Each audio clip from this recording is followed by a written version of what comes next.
फेरि पनि हामी एउटा नयाँ भिडियो लिएर उपस्थित भइसकेका छौँ र आज हामी चाहिँ कक्षा 12 को फाइनल एक्जाममा आउट अफ भ्यालीलाई चाहिँ सोधेको क्वेसनको चाहिँ सोलुसन गर्न गइरहेका छौँ। योभन्दा अघिल्लो भिडियोमा हामीले चाहिँ कक्षा 12 को फाइनल एक्जाममा अब मध्य प्रदेशलाई सोधेको लङ एन्सर क्वेसनको चाहिँ सोलुसन गरेका थियौँ भने अहिले हामी चाहिँ भेरी सर्ट एन्सरको चाहिँ सोलुसन गर्छौँ। हाम्रो पहिलो क्वेसन रहेको छ, वाट इज स्ट्याट्युटोरी कम्पनी? स्ट्याट्युटोरी कम्पनी भनेको के हो? If the company is established or registered by a special act of the company of the parliament, then it is known as statutory company. यदि कुनै पनि कम्पनी हैन पार्लियामेन्टको स्पेशल एक्टद्वारा इस्टाब्लिस्ड अथवा register भएको हुन्छ भने त्यस्तो कम्पनीलाई चाहिँ स्ट्याट्युटोरी कम्पनी भनिन्छ है त। त्यसैगरी क्वेशन नम्बर 2 मा state any two types of preference share. Preference शेयरको चाहिँ टाइप लेख्नको लागि भनेको छ। Types of preference shares are as follow. यसको पहिलो टाइप भनेको कन्भर्टाइल प्रिफरेन्स शेयर हो, अर्को भनेको रिडेमेबल प्रिफरेन्स शेयर। हामीलाई बुकमा चाहिँ यसको चाहिँ डिफ्रेन्ट टाइपहरू दिया हुन्छ हैन प्रिफरेन्स शेयरको, त्यसमध्ये हामीले कुनै चाहिँ दुईटा लेख्नु पर्ने हुन्छ है त। त्यसैगरी क्वेशन नम्बर 3 मा list any two items of fix assets. Fix एसेट्सको चाहिँ आइटम चाहिँ लेख्नको लागि भनेको छ कुनै दुईटा। पहिलो भनेको मेसिनरी भयो, अर्को भनेको भेहिकल, इक्विपमेन्ट्स, फर्निचरहरू तपाईले लेख्न सक्नुहुन्छ। जति पनि चाहिँ एसेट्सको हैन लाइफ चाहिँ मोर देन 1 इयर हुन्छ भने त्यो सबै आइटमहरू फिक्स एसेट्स हो भने बुझ्नु पर्यो। त्यसैगरी क्वेशन नम्बर 4 मा write any two limitation of financial accounting. Financial एकाउन्टिङको चाहिँ लिमिटेसन लेख्नको लागि भनेको छ।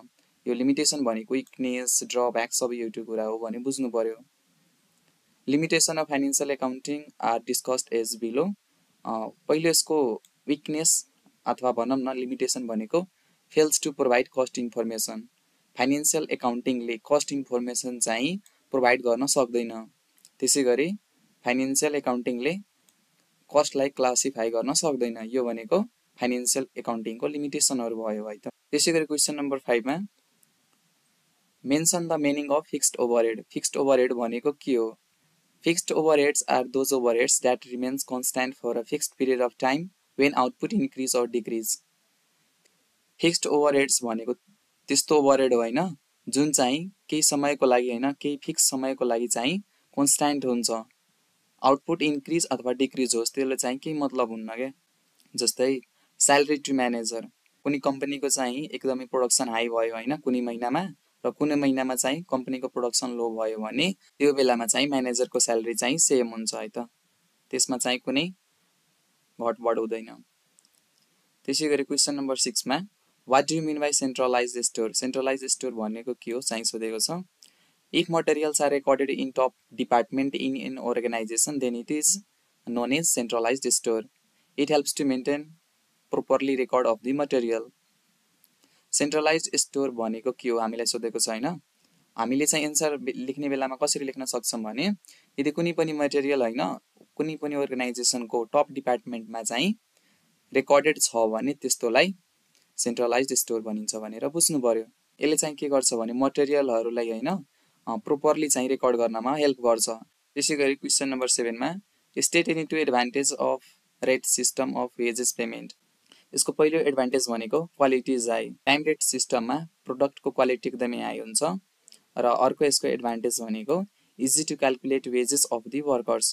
वर्कर्सहरूको वेजेस चाहिँ क्याल्कुलेट गर्न एकदमै सजिलो हुन्छ है त। त्यसैगरी क्वेशन नम्बर 8 मा write about MS Excel. MS एक्सेलको बारेमा लेख्न भनेको छ। The Microsoft Excel enables users to format, organize and calculate data in a spreadsheet. It includes a large number of boxes called cells that are ordered in rows and column. यो MS एक्सेलले चाहिँ हैन युजरहरूलाई हैन प्रयोगकर्ताहरूलाई चाहिँ स्प्रेडसिटमा format, organize and चाहिँ डाटाहरूलाई चाहिँ calculate गर्न मद्दत गर्दछ है त। यसले चाहिँ इन्स्योर गर्छ। यसमा चाहिँ लार्ज नम्बर अफ बक्सेसहरू चाहिँ इन्क्लुड गरेको हुन्छ जसलाई चाहिँ सेल्स भनिन्छ र यसमा चाहिँ रोज एन्ड कोलम्सहरू चाहिँ अर्डरमा रेकर्ड गरेको हुन्छ। त्यसैगरी क्वेशन नम्बर 9 मा prepare the adjustment entry of prepared rent expired of RS 5000। हामीलाई प्रिपेयर्ड रेन्ट एक्सपायर्डको चाहिँ जर्नल एन्ट्री बनाउनको लागि क्वेशनले भनेको छ। हामीले सुरुमा के लेख्छौं भने हेडिङमा जनरल एन्ट्री, त्यसपछि यसको फर्मेट हामीले कोर्नुपर्ने हुन्छ। Date particulars LF debit credit. DR साइडमा हामी के लेख्छौँ भने rent expenses account DR to prepaid rent account, अथवा हामीले यहाँ डिआर साइडमा रेन्ट एक्सपेन्सेस अकाउन्ट डिआर अथवा तपाईले चाहिँ prepared rent expired account DR लेख्न सक्नुहुन्छ है त। किनभने यो भनेको खर्च हो नि त। खर्च हाम्रो जहिले पनि डेबिट साइडमा हुन्छ भने हामीलाई थाहा छ, र एमाउन्ट चाहिँ जति एमाउन्ट दिएको छ भने डेबिट साइडमा चाहिँ सेम एमाउन्ट लेख्ने र क्रेडिट साइडमा पनि सेम एमाउन्ट लेख्नु हो।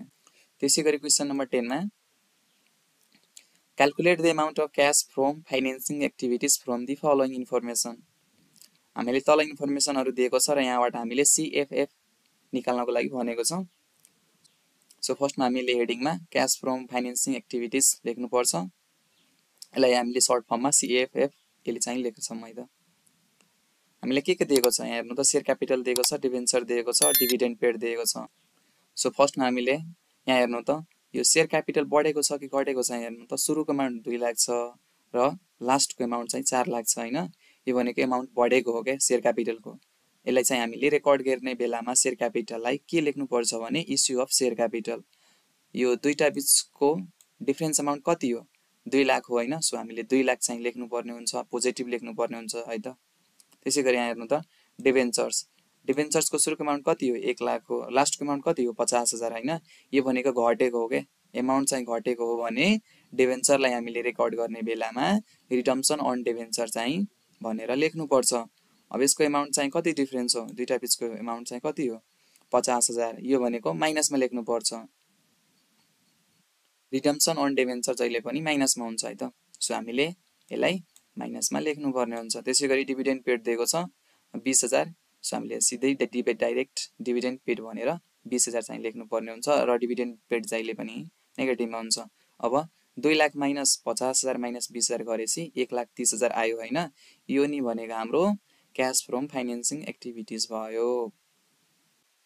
त्यसै गरी क्वेसन नम्बर 11 मा if the number of order is 6 times, हामीलाई नम्बर अफ अर्डर चाहिँ 6 टाइम्स दिएको छ। त्यसै गरी एन्ड इकोनोमिक अर्डर क्वान्टिटी हामीलाई इओक्यू चाहिँ 3000 केजी दिएको छ र यहाँबाट हामीलाई फाइन्ड आउट एनुअल रिक्वायरमेन्ट चाहिँ पत्ता लगाउनको लागि भनेको छ। सो फर्स्टमा हामीले गिभन भनेर नम्बर अफ अर्डर चाहिँ लेख्छौँ 6 टाइम्स। त्यसै गरी इकोनोमिक अर्डर क्वान्टिटी हामीलाई 3000 दिएको छ केजीमा। हामीलाई थाहा छ number of order equal to annual requirement divide चाहिँ इओक्यू हुन्छ। हामीलाई नम्बर अफ अर्डर चाहिँ थाहा छ 6, सो हामीले फर्स्टमा चाहिँ 6 लेख्नुपर्छ इक्वल टु ए हामीलाई थाहा छैन भने सेम सार दिने ए नि भयो, डिभाइड चाहिँ इओक्यूको भ्यालु हामीलाई थाहा छ 3000 दिएको छ भने हामीले यहाँ पनि 3000 लेख्नुपर्ने हुन्छ। अब ए इक्वल टु 6 इन्टु 3000 गरेपछि 18,000 हुन्छ हैन। यो भनेको हाम्रो एनुअल रिक्वायरमेन्ट हो क्या। सो हामीले अन्त्यमा के लेख्नुपर्छ भने therefore A equal to 18,000 units. र यसरी तपाईहरुले चाहिँ भेरी सर्ट एन्सर क्वेसन चाहिँ गर्न सक्नुहुन्छ र तपाईहरुले यसरी गर्नुभयो भने तपाई चाहिँ 11 मा 11 मार्क पाउनुहुन्छ र यहाँबाट मार्क काट्ने सम्भावना एकदमै कम हुन्छ है त।